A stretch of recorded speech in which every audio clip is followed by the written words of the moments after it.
Ang kwentong ito ay hango sa totoong buhay. Karanasan ito ni Bukol.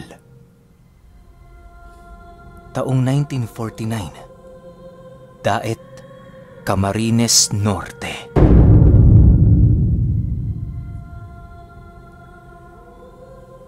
Itong mga panahong ito, kabilang si Bukol sa mga kalalakihang naglilibot ng mga paninda patungong Quezon. Kalabaw lamang ang kanilang sasakyan noon, gawa ng napakadalang pa ng mga sasakyan noong mga panahong yon. Bagaman mahirap ang trabaho, napakadali naman doong makakuha ng pera sa oras na maibenta na nila ang kanilang daladala. Sa loob ng ilang taon, ganon at ganon ang naging trabaho ni Bukol. Ayaw naman niyang magtrabaho sa sagingan, gawa ng alam niya sa kanyang sarili na hindi siya uunlad sa ganoong trabaho. Peligroso ang paglalako pero alang-alang sa kanyang pamilya, nakahanda siyang itaya ang lahat. Isang araw, dumating ang kanilang mga ilalako galing Daraga. Pagkakita nila na marami-rami ito, noon ding araw na yon inihanda na nila ang kanilang mga gamit na maaari nilang mapakinabangan sa kanilang paglalakbay. Nagpasya na din noon ang kanilang pangkat na sa susunod na araw ang alis nila, kaya na may hindi na nakapagreklamo si Bukol. Marami pa man siyang gagawin sa kanila, pinili niya yung ipasa sa kanyang asawa at mga anak. Mga anak, magpapakabait kayo rito ha. Mawawala si tatay ng 2 linggo. Huwag niyong iiwan ang nanay niyo rito. Tumulong kayo sa lahat ng gawain. Wika ni Bukol habang inaayos ang kanyang mga armas at gamit.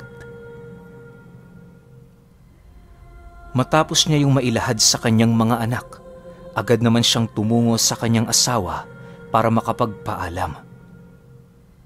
Nang maayos na niya ang lahat ng kinakailangan niyang gawin, maaga naman ang ginawa niyang pagpapahinga. Paggising niya mga bandang 4:00, nadatnan niya ang kanyang mga kasamang naghihintay sa labas ng bahay nila. Sa pag-alis nila sa kanilang baryo, naging maayos naman ang lahat. Sanay na noong maglakbay ang kanilang grupo, gawa ng ilang taon na din nila yung ginagawa. Hindi naman sila gaanong nababahala sa daan, gawa ng nasa 6 na kalabaw ang kanilang dala. Lahat ng mga ito ay merong kangga na siyang nagdadala ng kanilang mga ilalako. Sa pagsapit ng umaga, kahit papaano'y medyo nakalayo na sa Daet ang kanilang grupo. Marami din sila noong tinigilang lugar upang magpahinga at magbakasakaling merong bibili ng kanilang mga paninda. Ginagawa nila yon upang mabawasan ng bahagya ang bigat na pinapasan ng kanilang kalabaw. 2 araw pa ang lumipas, nagpatuloy pa rin ang kanilang masayang paglalakbay. Kwentuhan dito, kwentuhan doon, yun lamang ang kanilang nagagawa habang umuusad ang kanilang grupo. Pagdating nila sa bayan ng Labo, tumigil muna sila roon upang makinig sa mga usaping nangyayari ukol sa mga susunod na bayan. Ginagawa nila ito upang madali silang makaiwas sa oras ng panganib. Sa pagpapatuloy ng kanilang pagmamasid sa bayan, doon nila nakilala ang isang lalaking nagbigay sa kanila ng impormasyon ukol sa kasalukuyang nangyayari sa susunod na bayan na kanilang madaraanan. Bagaman napakadungis ng itsura ng lalaki, binigyan ito nila Bukol ng pagkakataon para makapaglahad ng istorya. Manong, bibigyan ka namin ng salapi kapag maganda ang balitang daladala mo. Ayos ba yon? Ngayon, maaari bang malaman kung ano ang ganap sa susunod na bayan? Wika ng pinuno ng pangkat nila Bukol. Nang marinig ito ng lalaki, bigla namang kumunot ang noo nito na para bang hindi niya nagustuhan ang sinabi ng kasama ni Bukol. Inulit pa ng kanyang kaibigan ang naging tanong nito bago tuluyang napilitang sumagot ang lalaking kanilang napagtanungan. "Huwag na kayong tumuloy. Bumalik na kayo sa inyong pinanggalingan. Usong patayan ngayon sa daan. Delikado sa mga katulad ninyong nakasakay sa kalabaw." Sagot sa kanila ng lalaki. Dahil sa sinabi nito, bigla namang nagalit ang kanilang kasama gawa ng para sa kanila hindi magandang biro ang sinabi ng lalaki. Imbis na bigyan nila yon ng pera, nasapak pa ito ng namumuno sa kanila dahil sa labis na pagkabigla. Bagaman nakita nila Bukol ang pagdugo ng bibig ng lalaking yon, nakakapagtakang hindi sila nito pinatulan. Ang ginawa nito, marahang tumalikod habang patuloy na humahalakhak. Panay din ang pagsipat nito sa kanila at pagsenyas ukol sa peligrong kanilang makakasagupa. Sa paglayo nito sa lugar na kanilang kinaroroonan, panay naman ang kanilang pag-uusap ukol sa nangyari.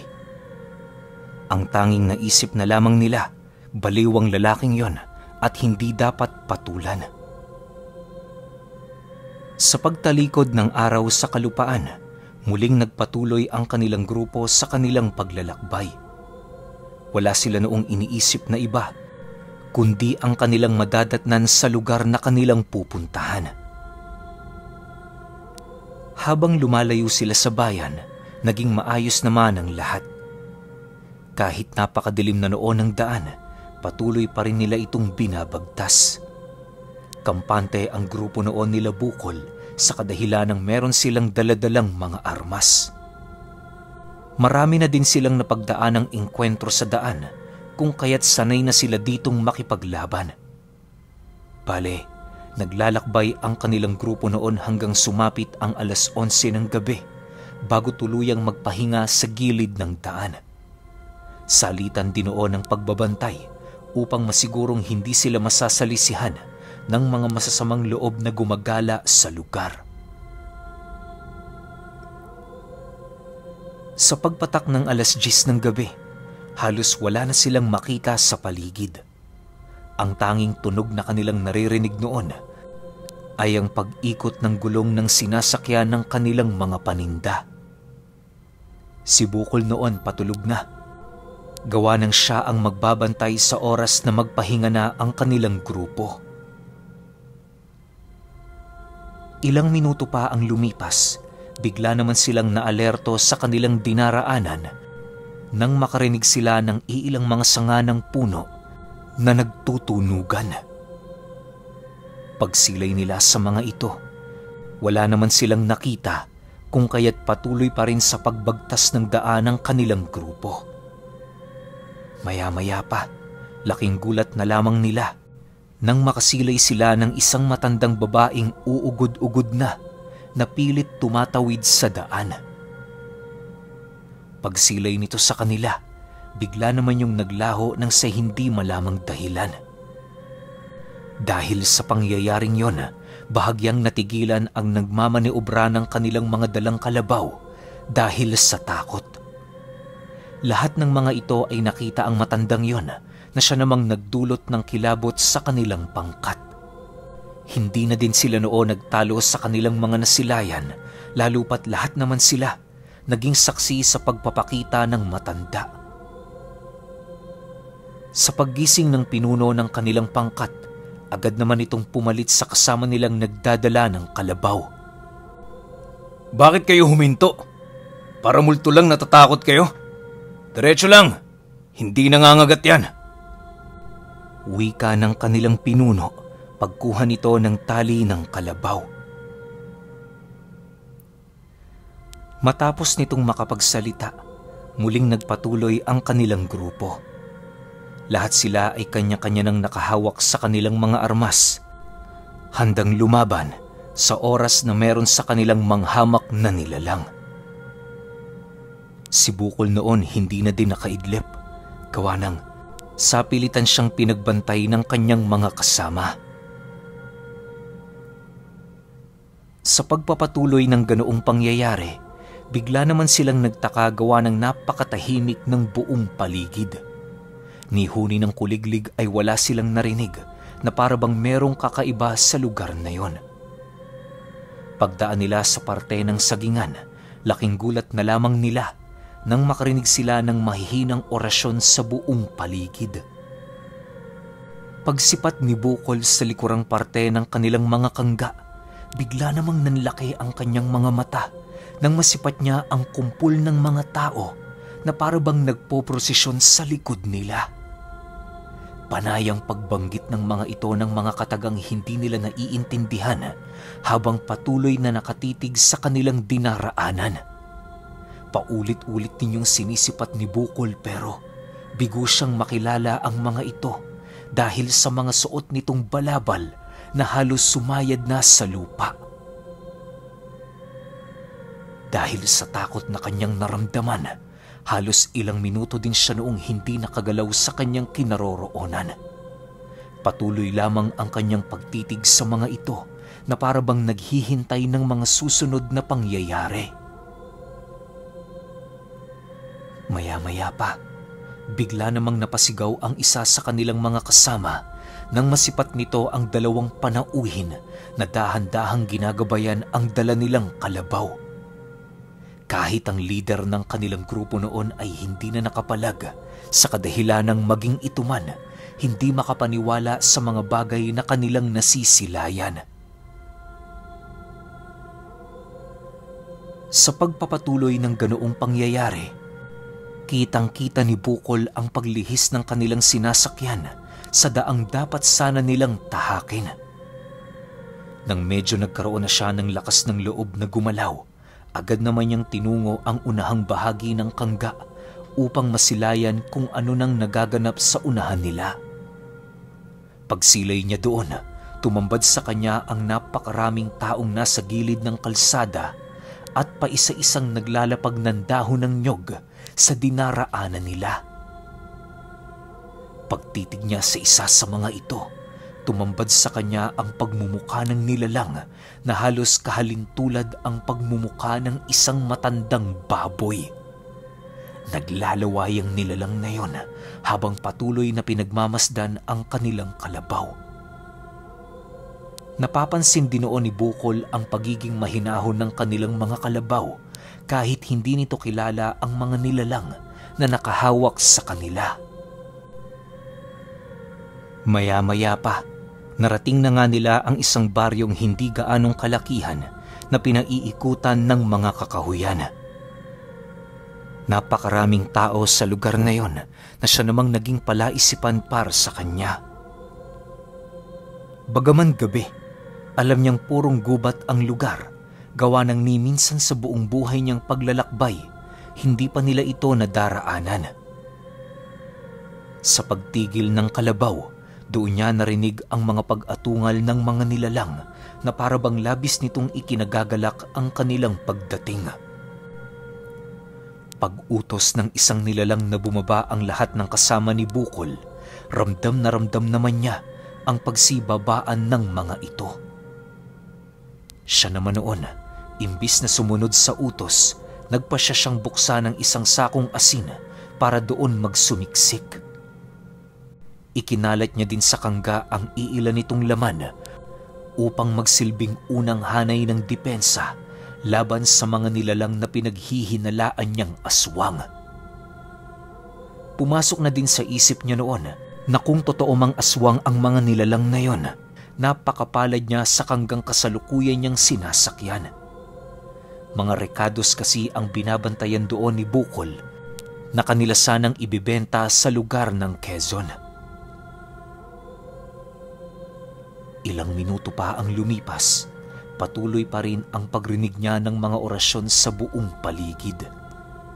Pinilit niya noong sumipat sa dingding ng kangga pero wala talaga siyang maaninag dahil sa dilim ng lugar na kaharap nito.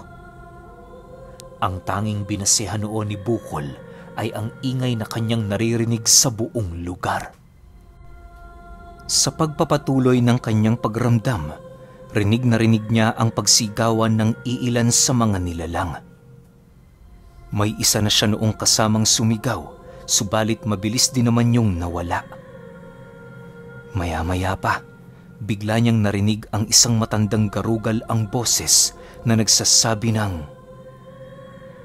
"Tingnan nyo ang mga kangga. Siguraduhin niyong walang natira." Matapos nitong makapagsalita, rinig na rinig ni Bukol ang pagsitauban ng kangga ng kanyang mga kasama habang patuloy na umuungol ng napakalakas ang iilan sa kanilang mga kalabaw. Pagramdam niya noong tataob na ang kanggang sinasakyan niya, agad naman niyang hinawakan ng maigi ang kanyang bibig upang hindi siya makalikha ng ingay sa paligid. Sa pagtaob nito sa lupa, ni maliit na paggalaw hindi ginawa ni Bukol. Wala ding nakalapit sa kanya noon, gawa ng nagkalat sa lupa ang mga bawang at asin na kanilang daladala. Makalipas pa ang ilang oras, nananatili siya sa ganoong posisyon. Ramdam na niya ang hirap ng kanyang pagtitiis pero pinilit niya ito alang-alang sa kanyang sariling kaligtasan. Nang medyo mapagtanto niyang tahimik na ang paligid, dahan-dahan naman siyang gumapang patungo sa gilid ng kangga. Pagsilip niya sa lugar, tumambad sa kanya ang napakasukal na bahagi ng gubat. Siguradong sigurado noon si Bukol na walang baryo sa lugar na yon, gawa ng ilang ulit na sila doong napadpad. Ang ipinagtataka niya lang ay kung bakit sa dinami-rami ng kanilang paglalakbay, bakit noon lang yon nagparamdam sa kanila. Akala niya nga masamang panaginip lamang pero nakailang ulit na siyang kakakurot sa kanyang braso, ganun pa rin ang mga bagay na kanyang nakikita. Sa pagsapit ng umaga, naghintay siyang lumiwanag ang buong paligid. Nang maramdaman niya ang sikat ng araw, doon pa lamang siya nagtangkang lumabas sa ilalim ng kangga. Paglabas niya doon, bumungad sa kanya ang napakaraming kakahuyan na siya namang labis niyang ipinagtaka. Isipin ninyo, purong kakahuyan ng lugar na yon at makikipot din ang daan.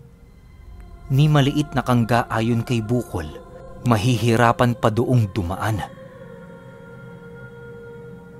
Sa pagpapatuloy ng kanyang pagmamasid sa paligid, pilit niyang hinanap ang bakas ng kanilang dinaanan noong nagdaang gabi. Subalit maging ito man ay hindi niya nagawang madiskubre. Halos takang-taka na noon si Bukol. Gawa ng papaanong nangyari ang bagay na yon. Nang mapagtanto niyang wala na siyang magagawa, nagpasya siyang humanap ng kanyang sariling daan.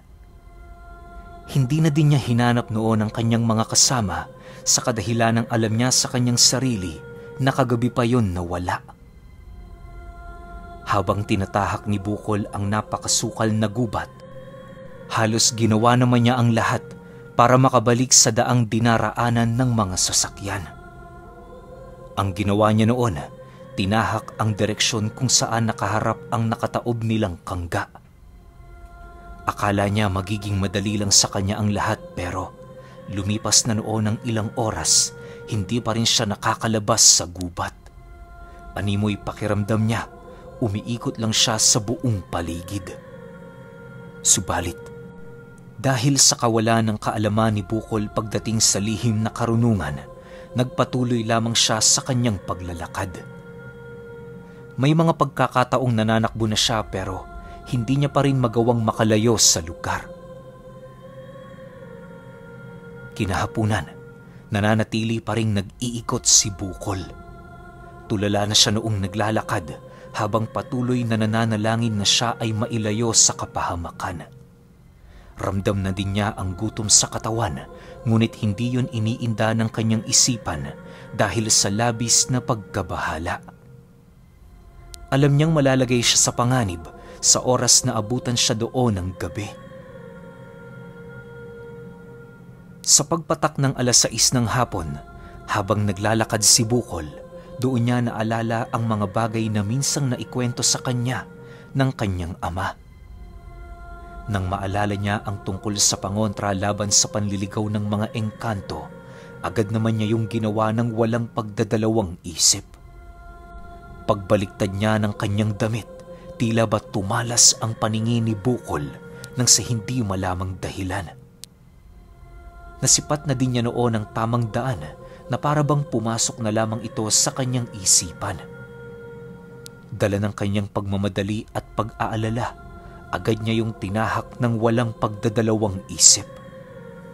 Ginawa niya din noon ang lahat upang makalayo sa gubat. Sa pagpapatuloy ng kanyang pananakbo, ramdam na ramdam niya ang panghihina ng kanyang katawan. Bagaman papaubos na ang kanyang lakas, pilit pa rin siyang lumalaban alang-alang sa pamilyang kanyang iniwan. Bago tumalikod ang araw sa kalupaan, doon na nga nasipat ni Bukol ang labasan ng gubat. Pagsilay niya rito, halos mapunit naman ang kanyang labi dahil sa sobrang kagalakan. Hindi niya kasi noon inaasahan na magagawa niyang makaligtas ng buhay sa gubat na yon. Ilang minuto pa ang lumipas, kasalukuyan nang naglalakad si Bukol sa gilid ng daan. Dahil sa mga pangyayaring kanyang naranasan, tulalang-tulala siya noon na halos hindi na niya alam ang gagawin sa kanyang sarili. Halos mabaliw-baliw na nga noon si Bukol, gawa ng sumailalim na ang kanyang isipan sa matinding depresyon at takot sa mga nilalang na maaari niyang makasagupa sa daan. Maya-maya pa, bigla namang binalot ng takot ang kanyang katawan nang masipat niya ang dahan-dahang pagdilim ng buong paligid. Ang ginawa niya noon, magtago sa gilid ng daan habang patuloy na nakikiramdam. Sinubukan niya din noong gumapang sa gilid ng talahib para lamang mailigtas ang kanyang sarili. Sa pagpapatuloy ng kanyang ginagawa, muli na naman siyang napatahimik nang marinig niya ang paglalakad ng iilang mga panauhin. Pagsilay niya sa ibayong parte ng daan, doon niya nasipat ang hindi mabilang na tao na naglalakad hawak-hawak ang mga maliliit na sulo. Sabay-sabay ang mga itong nag-oorasyon ng mga kataga na talagang hindi niya maintindihan.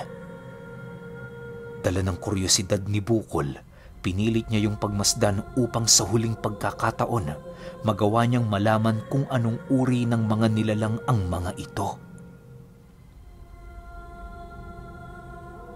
Ilang minuto pa ang lumipas, bigla naman siyang napatitig sa unahang parte ng mga nagpupursisyon nang masipat niya ang 2 kabayong naglalakad. Sa likod ng kabayo, doon nasipat ni Bukol ang 3 kataong nakasakay na parabang hindi na gumagalaw. Malaya itong sumusunod sa mga nilalang na yon sa kabila ng katakatakot nitong mga anyo.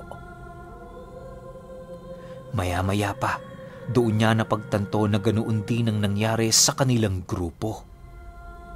Ang labis niya noong ipinagtataka ay kung saan ang galing ang mga panauhin na merong suot-suot na mga balabal. Ayon kay Bukol, nasa 30 katao ang mga panauhin, kung kaya't napaka-imposible na hindi niya matukoy ang pinanggalingan ng mga ito. Akala nga niya sa dinaanan nilang baryo yun ang galing, subalit hindi pala. Sa pagpasok ng mga nilalang na yon sa gilid ng daan, agad din naman yung naglaho sa kanyang paningin na parang bula. Di pa man yung tuluyang nakakapasok, paisa-isa nang nagsipatayan ang mga sulo nito, hanggang sa hindi maglaon tuluyan ng binalot ng dilim ang buong paligid. Pagramdam ni Bukol na ligtas na ang daan, agad naman niya yung binagtas patungo sa karatig baryo. Kahit napakalalim na noon ang gabi, hindi siya tumigil sa kanyang paglalakad hanggang sa marating na niya ito bago sumapit ang 3:00 ng madaling araw. Pagdating niya sa bukana ng baryo, bumungad sa kanya ang lalaking minsan nilang nakausap na nakangiti. Animoy hindi pa man niya sinasabi ang nangyari sa kanila, alam na ito ng lalaki. Dala ng galit ni Bukol, agad naman niya yung hinawakan sa leeg habang nagwiwika ng, Anong kinalaman mo sa mga demonyong yun? Magsalita ka! Abay, wala akong kinalaman dun. Nagkakamali ka. Binalaan ko na kayo, di ba? Bakit hindi kayo nakinig? Huwag mo akong sisihin sa mga nangyari. Hindi ako nagkulang sa pagpapaalala. Sagot naman ito sa kanya habang mabilisang tinatanggal ang kanyang kamay na nakahawak sa leeg nito. Nang marinig ito ni Bukol, bigla naman siyang nakaramdam ng takot sa kanyang katawan na para bang may kakaibang presensya ang lalaking yon na pilit na naninindak sa kanya. Pagtitig niya sa namumula nitong mga mata, halos manigas naman ang kabuuan ng kanyang katawan dahil sa labis na pagkagulat. Matapos niya yung makita, dahan-dahan namang inilapit ng lalaki ang kanyang bibig sa tenga ni Bukol habang bumubulong ng, Umuwi ka na, tol. Walang mangyayaring maganda sa iyo rito. Sa susunod, makinig kayo sa mga payo. Hindi naman masamang maniwala. Tandaan mo, nasa huli ang pagsisisi.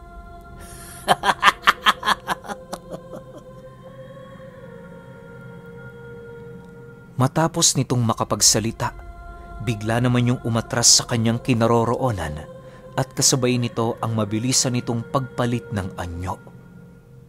Sa isang iglap, bumungad sa mga mata ni Bukol ang katakatakot na wangis ng isang dambuhalang uwak.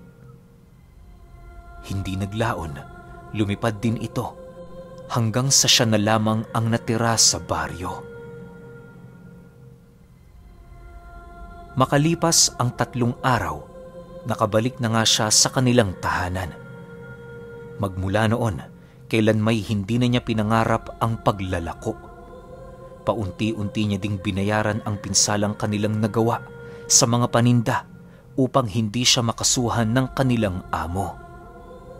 Pinalabas na lamang noon ni Bukol na nabiktima sila ng mga magnanakaw at mga mersenaryo na nagbabantay sa daan.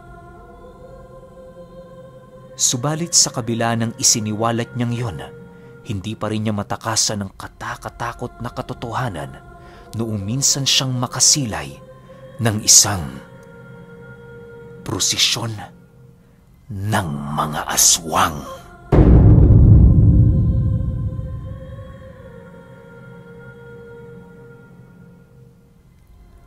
Okay, opinyon ko sa kwento. Grabe. Doon pa lang sa unang kita ni Bukol doon sa nagpuprosesyon sa likod niya, grabe yung kilabot ko ron. Isipin ninyo, tahimik lang kayo naglalakbay. Though, sobrang gabi naman tapos probinsya pa, ano bang taon to? 1940s ba? O, 1940s pa. Siyempre, ano ba namang ine-expect natin nun, di ba? Hindi naman natin masisisi yung grupo nila Bukol kasi nga, mga naghahanap buhay lang to.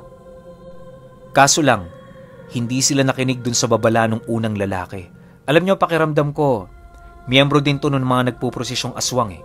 Kasi nakita ni Bukol na namumula yung mata, di ba? Tas parang may kakaibang presensya. Di naman niya sinabi kung presensya ba ng dilim o kung ano man. Basta merong kakaiba sa lalaking yon. Kaya pakiramdam ko, kasama siya dun sa mga nagpuprosesyon na aswang. Ang tanong lang, saan nila dadalhin yung mga biktima nila? Well, siguro, common sense na lang. Alam na natin pare-parehas yun. Kinakatay nila yon tapos kinakain. Pero bakit kailangan pa nilang magprosesyon? Tsaka bakit hindi nakakalaban yung mga taong ginagawa nila ng ganun? Kasi di ba may nakita si Bukol na iba pang grupo tapos kung ano yung nangyari sa kanila, yun din yung nangyari sa grupo na yun. Siguro natigal po o nasa iba na silang dimensyon kasi sabi ni Bukol, parang parang bayan yung pinuntahan nila pero alam niya sa sarili niya na purong gubat yon. Diba? Iba-iba eh. Kaya mahalaga rito yung opinion ninyo. Paki-comment na lang ako sa baba. Yun lang. Hanggang sa susunod na kwento. Salamat.